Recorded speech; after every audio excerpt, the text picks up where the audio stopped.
एक दिन बिलाल और मानो नामी दो बेहतरीन दोस्त जंगल में खेल रहे थे।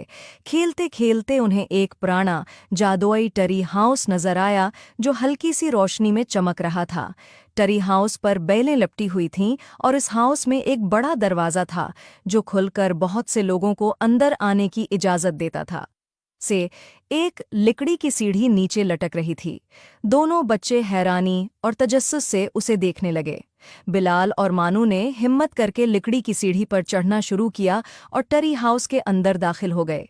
हैरत की बात यह थी कि अंदरूनी हिस्सा बाहर से कहीं ज्यादा बड़ा था।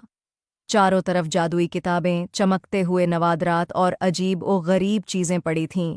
खिड़की से उन्हें मुख्तलिफ दुनिया की झलकियां नजर आईं। दोनों दोस्त हैरत और खुशी से देखते रहे। बिलाल ने एक किताब को हाथ लगाया और अचानक टरी हाउस हिलने लगा।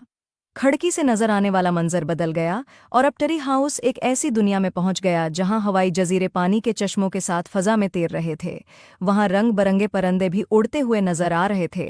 दोनों बच्चे खिड़की के पास खड़े होकर हैरत से यह मंजर देख रहे थे। बाहर निकलने पर बिलाल और मानो का सामना नर्म बादल जैसी मखलूक़ात से हुआ जो हंस रही थीं और उनके उर्द गर्द तैर रही थीं।